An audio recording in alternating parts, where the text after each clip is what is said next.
Hello and welcome to Design Guy. I'll show you how to easily add YouTube videos right into your Canva designs. Click Create to start a new project. Next, choose Custom Size from the options. Enter 200 by 200 pixels for your dimensions. Once you've set the size, click Create New Design to open your blank canvas. Next, we'll add a text element to the project. Click on the Text tool, then click on the canvas to add your text.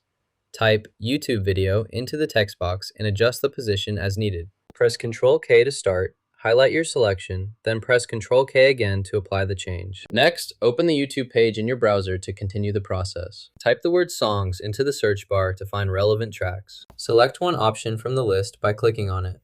For this example, we'll choose one of these. Copy the URL from here and paste it into this link field. After entering the URL, click the Done button to save your changes. Next, locate and select the link you just added. This completes the process of adding and selecting the URL within your project for easy access or sharing. Change the element type to embed. Now your YouTube video appears directly within your Canva design, ready for you to move, resize, or edit as needed. Next, click the Share button, then choose Download. From the download options, select Save as MP4 Video. This will export your project as a video file that you can easily share or use as needed. Now you can embed YouTube videos right into Canva designs. If this was useful, hit like and subscribe for more easy tips.